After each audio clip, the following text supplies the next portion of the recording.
శ్రీ గురుభ్యో నమ.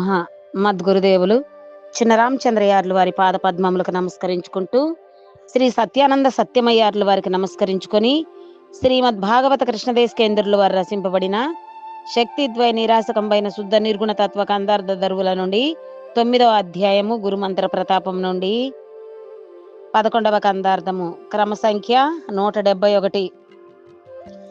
నీను నను నీవు కలగాంతువు, నిను నను కలలోనగాంతు నేనొకవేళన్, నిను నను నీవు నేనను నిను కనుగొనగా గలమి మేలు కని నా మీదటను, గురుబోధట్ల విని నా మీదటను, మునుపు గలిగిన ఎరుక మొదటికే నిలువదు, నిను నన్ను నన్ను నిను నీ వెరుగుట మెట్లు కని నా మీదటను, గురుబోధట్ల విని నా మీదటను.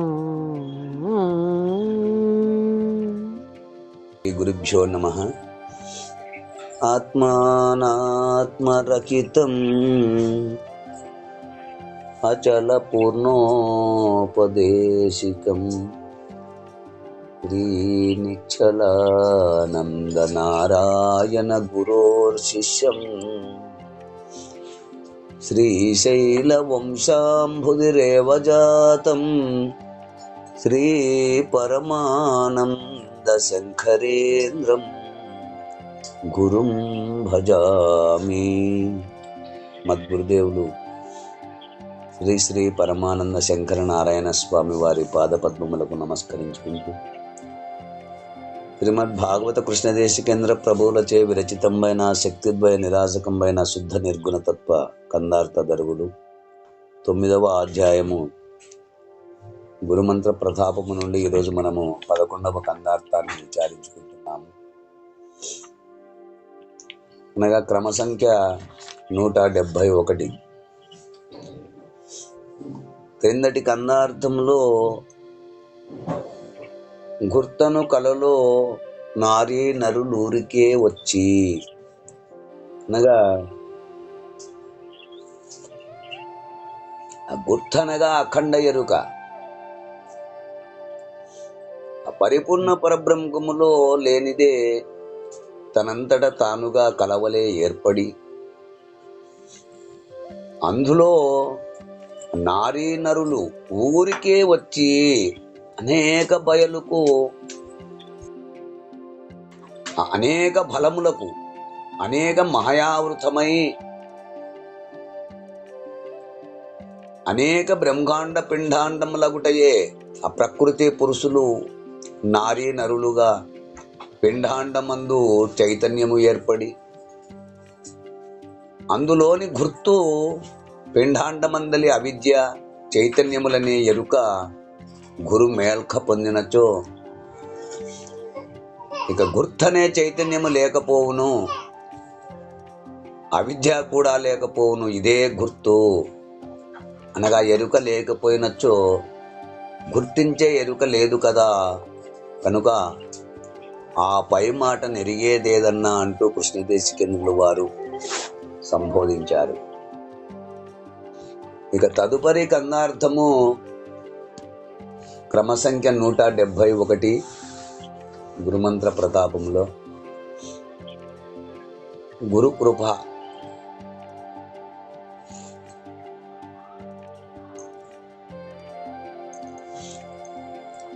నిను నను నీవు కలగాంతువు,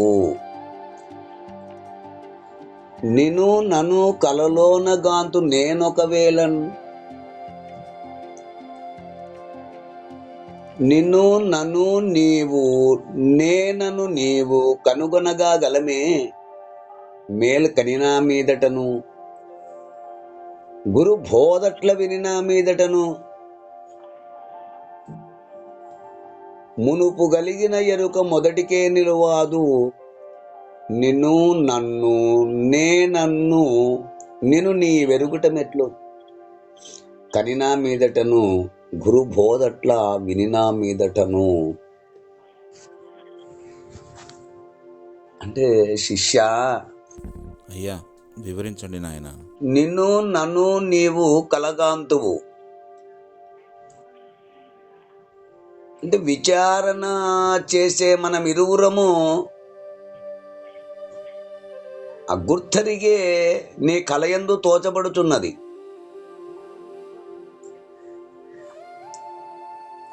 విచారణ చేసే మనం ఇరువురము గుర్తెరిగే నీ కలయందు తోచబడుచున్నది. నిన్ను నన్ను కలలోన గాంతు నేనొకవేళన్. ఇక నిన్ను నన్ను నీవు నీ కలలో చూడగలవు. నేను ఒకప్పుడు నిన్ను నన్ను నా కలలోన చూడగలను. అవును. అంటే నిన్ను నన్ను నీవు కలగాంతువు. నువ్వేం చేస్తున్నావు? నిన్ను నన్ను కలగంటున్నావు. ఎక్కడ? నీ కలలో విచారణ చేసి కలలో ఇరువురిని కలగంటున్నావు. ఆ గుర్తెరిగే నీ కల యందు తోచబడుతున్నది నిన్ను నీవు ఇతరులు. అట్లునే నిన్ను నన్ను కలలోన గాంతు నేను ఒకవేళ. నేను అంతే. నిన్ను నన్ను నీవు నీ కలలో చూడగలవు. అట్లునే నేను ఒకప్పుడు నిన్ను నన్ను నా కలలోన చూడగలను. నిన్ను నన్ను నా కలలోన చూడగలను.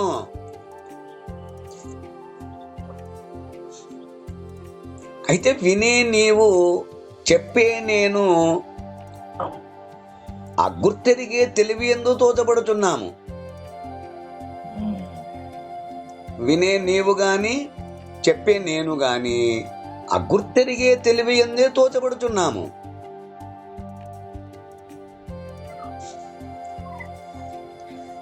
ఒకానొక సందర్భములో నిన్ను నన్ను నీవు వినడం చెప్పడం అనే కలలో ఉన్న నీవు, ఇక నేనను నిన్ను వినుమని చెప్పు నేను, వినే నీవు కనుగొనగాగలమే.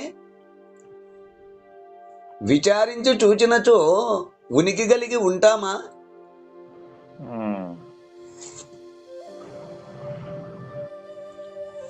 మేల్ కనినా మీదటను, మేల్ కనినా మీదటను పరిపూర్ణము ఉన్నది దాని యందు ఎరుక లేనిది అని గురువాక్యము చేత దృఢపరుచుకున్న మీదట ఇరువురము ఉండము. అంటే గురు బోధట్ల వినినా మీదటను.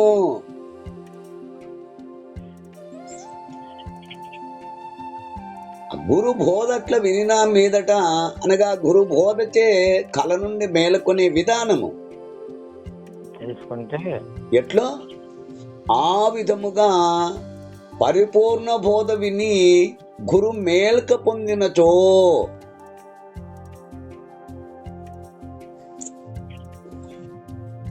ఇక మునుపు కలిగిన ఎరుక మొదటికే నిలవాడు. మునుపు అనగా అంతకు పూర్వము, అంతకు పూర్వం ఉన్నటువంటి భ్రాంతి, అంతకు పూర్వము గుర్తెరిగే తెలివి ఏ మాత్రము ఉనికి కలిగి ఉండదు. ఎప్పుడు పరిపూర్ణ బోధ విని గురు మేలక పొందినచో, గురువు ద్వారా విని గురు మేలక పొందినచో మునుపు కలిగిన ఎరుక మొదటికే నిలవాడు.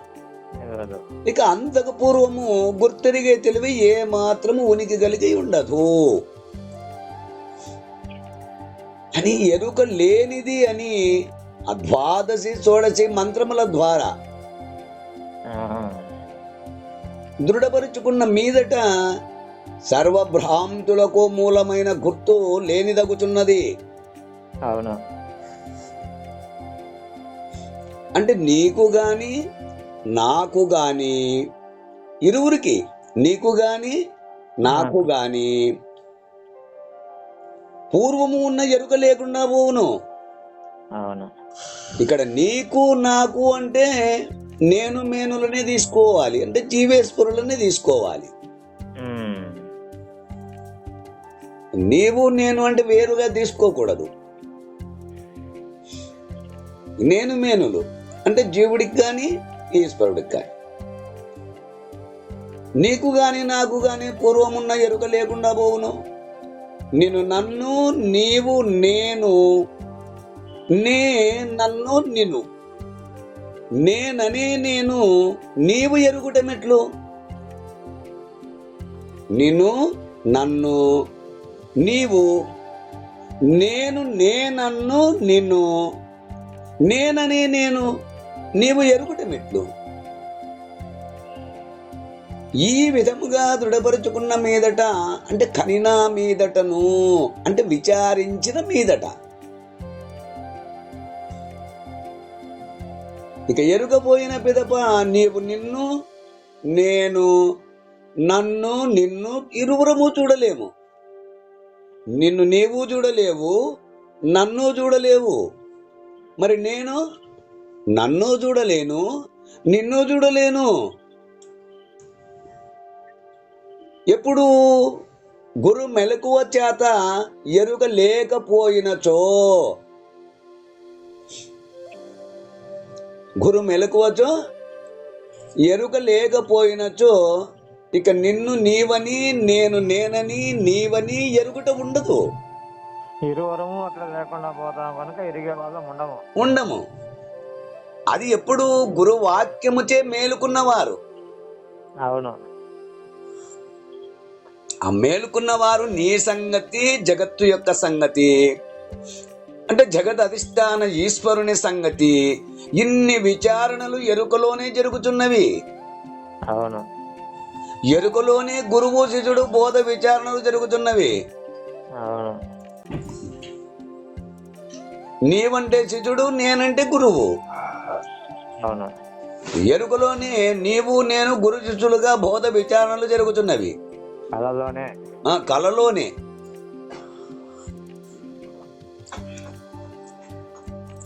అట్టి ఎరుకను రహితపరిచే విధముగా పరిపూర్ణ బోధను వినిన తర్వాత ఇక ఎరుక లేకపోవును.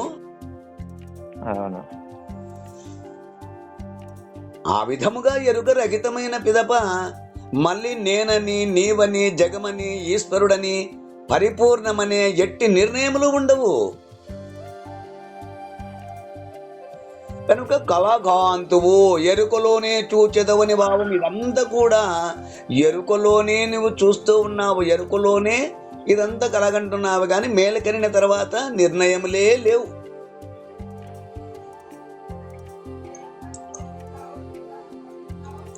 అంటూ ఈ కన్నార్థ భావాన్ని వివరిస్తున్నారు. ఈ కన్నార్థ భావాన్ని మీరు కూడా అందుకుంటారని కోరుకుంటూ జై గురుదేవ.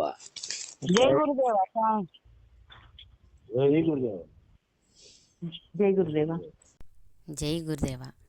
జై గురుదేవ.